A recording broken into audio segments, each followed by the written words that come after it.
नमस्कार। Rare earth elements REE यानी दुर्लभ धातुओं के निर्यात पर चीन द्वारा अचानक रोक लगाए जाने से भारतीय ऑटोमोबाइल उद्योग एक गहराते संकट से गुजर रहा है। सरकार ने इसके संदर्भ में हालिया निर्देश जारी किए हैं, जिसके तहत भारतीय उपक्रम Indian rare earth limited IREL को जापानी कंपनी त्योत्सु टोयोटा से अपने 13 साल के करार को स्थगित करने के लिए कहा गया है। ऑटोमोबाइल और उद्योग प्रमुखों के साथ हुई एक बैठक में भारतीय वाणिज्य मंत्री पीयूष गोयल ने IREL से कहा है कि दुर्लभ धातुओं, विशेष रूप से न्यूडीमियम का निर्यात बंद कर दिया जाए। इसका उपयोग इलेक्ट्रिक वाहनों में होता है। ऑटोमोबाइल के अलावा सेमीकंडक्टर, मोबाइल फोन और मेडिकल इंस्ट्रूमेंट बनाने के लिए भी इन धातुओं की जरूरत पड़ती है। रॉयटर्स के अनुसार चीन दुर्लभ धातुओं के मामले में 90% की हिस्सेदारी के साथ दुनिया का सबसे बड़ा निर्यातक है।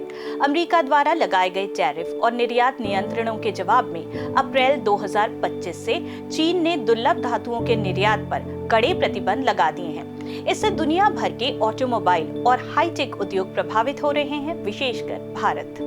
रणनीतिक दबाव बनाए रखने हेतु भारत को चीन केवल 1 महीने की आपूर्ति के लिए ही ये धातु निर्यात करता है, जबकि अमेरिका और यूरोप के लिए ऐसी कोई बाध्यता नहीं है। आज भारत की चिंता चीन से केवल निर्यात के रोक को खत्म करना ही नहीं, बल्कि घरेलू बाजार को आत्मनिर्भर बनाना भी है, जिससे चीन के औद्योगिक और सामरिक दमन को खत्म किया जा सके। दुर्लभ धातु दरअसल 17 रासायनिक तत्वों का समूह है, जिसमें 15 लैंथेनाइट, स्कैंडियम और यट्रियम जैसे धातु शामिल है। ये जरूरी इसलिए हैं क्योंकि इनके गुण दूसरे धातुओं के प्रदर्शन को बेहतर बनाते हैं। इसकी वजह से किसी भी तकनीकी सामान को छोटा और हल्का बनाया जा सकता है। रोजमर्रा के उपकरण जैसे मोबाइल फोन और कंप्यूटर से लेकर हाईटेक मेडिकल इंस्ट्रूमेंट जैसे MRI मशीन, सर्जिकल उपकरण और कुछ कैंसर की दवाओं में भी ये दुर्लभ धातु प्रयोग में आते हैं। रक्षा तकनीक जैसे सैटेलाइट कम्युनिकेशन, गाइडेंस सिस्टम और हवाई जहाज में भी। इसके अलावा ग्रीन टेक्नोलॉजी, इलेक्ट्रिक वाहन और सबसे ज्यादा जरूरी ऑटोमोबाइल के बैटरी में इसका विधिवत इस्तेमाल होता है। दुर्लभ धातु वास्तव में बहुत दुर्लभ नहीं है और अपने नाम के विपरीत धरती की सतह पर प्रचुर मात्रा में पाए जाते हैं, लेकिन इसकी खनन प्रक्रिया बहुत महंगी और जटिल है, खासकर उन देशों में जहां खनन और पर्यावरण कानून सख्त है। दुर्लभ धातुओं का व्यावसायिक उपयोग शुरू हुआ था 1960 के दशक में कलर टेलीविजन के साथ। उस समय अमेरिका के कैलिफोर्निया राज्य में इसका ज्यादातर खनन होता था, मगर 1990 तक कहानी बदल गई और चीन इसका सबसे बड़ा उत्पादक बन गया। कारण सस्ते मजदूर और पर्यावरण के नियमों का जोरदार उल्लंघन। साल 2000 तक हालात ऐसे थे कि दुनिया के 95% से ज्यादा दुर्लभ धातुओं का खनन सिर्फ चीन में ही होने लगा, जिससे चीन ने माइन से लेकर मैग्नेट तक एक मजबूत इंडस्ट्री खड़ी कर ली। माइन से लेकर मैग्नेट प्रक्रिया में दुर्लभ धातुओं को उच्च क्षमता वाले परमानेंट मैग्नेट में परिवर्तित किया जाता है। ये मैग्नेट इलेक्ट्रिक वाहन, पवन टरबाइन और रक्षा प्रणालियों के लिए बेहद जरूरी है। अमेरिकी सरकार ने चीन की इस सप्लाई चेन को राष्ट्रीय चिंता का विषय माना है। 2021 के फॉरेन पॉलिसी रिसर्च इंस्टीट्यूट की एक रिपोर्ट के अनुसार अमेरिका और सहयोगी देशों के लिए 1970 के अरब तेल संकट के बाद ये अब तक का दूसरा सबसे बड़ा संकट है। इसी को केंद्र में रखकर राष्ट्रपति डोनाल्ड ट्रंप ने पिछले दिनों एक बड़ा रणनीतिक कदम उठाया। 30 अप्रैल 2025 को अमेरिका ने यूक्रेन के साथ एक महत्वपूर्ण समझौते पर हस्ताक्षर किए, जिसके तहत यूक्रेन को सैन्य समर्थन देने के बदले भविष्य में उसके सभी दुर्लभ धातुओं के खदान और खनन में अमेरिका को प्राथमिकता दी जाएगी। माना जा रहा है कि यूक्रेन के पास ग्रेफाइट, टाइटेनियम और लिथियम जैसे रणनीतिक खनिजों का विशाल भंडार है, जो अब अमेरिका के हवाले है। आइए देखते हैं कि भारत पर इसका कितना असर हुआ है। चीन सरकार ने इस वर्ष अप्रैल से कुछ दुर्लभ धातु और उनसे जुड़े मैग्नेट के निर्यात पर विशेष लाइसेंस अनिवार्य कर दिया।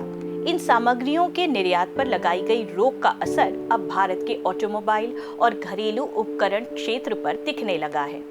मई के अंत तक भारत सरकार ने करीब 30 भारतीय कंपनियों के आयात अनुरोधों को स्वीकृति दी थी, लेकिन चीन की ओर से अब तक किसी भी अनुरोध को मंजूरी नहीं मिली है और एक भी शिपमेंट अब तक भारत नहीं पहुंचा है।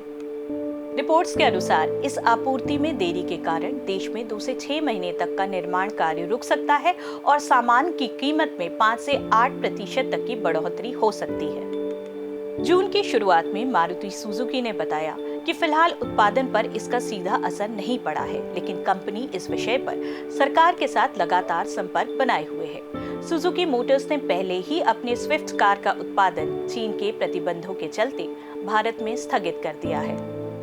हालांकि इन प्रतिबंधों के बीच भारत ने रणनीतिक स्तर पर अपनी आपूर्ति श्रृंखला को सुरक्षित करने की दिशा में कई कदम उठाए हैं। इस मुद्दे पर वाणिज्य सचिव सुनील बर्थवाल ने पत्रकारों को बताया, भारत सरकार उन उद्योगों की मदद कर रही है ताकि वे चीन में अपने साझेदारों से बातचीत कर सके। साथ ही विदेश मंत्रालय और वाणिज्य विभाग ने भी चीन के राजदूत से इस विषय पर चर्चा की है।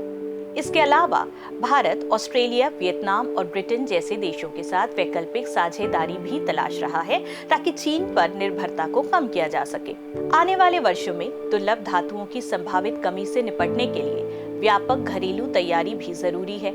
इस दिशा में IREL विशाखापट्टनम में एक अत्याधुनिक rare earth permanent magnet plant स्थापित कर रही है, जहां सिमेरियम कोबाल्ट मैग्नेट का उत्पादन किया जाएगा। साथ ही भारत घरेलू खनन, प्रसंस्करण तकनीक और रिसाइकलिंग क्षमताओं को बेहतर बनाने के लिए अनुसंधान में भी निवेश कर रहा है। सरकार नेशनल क्रिटिकल मिनरल मिशन के तहत रिसाइकलिंग और सर्कुलर इकोनॉमी को विशेष बढ़ावा दे रही है, जिससे प्राकृतिक खनिज आयात पर निर्भरता को कम किया जा सके। भारत के पास दुनिया का 5वां सबसे बड़ा दुर्लभ धातुओं का भंडार है, करीब 69 लाख मीट्रिक टन।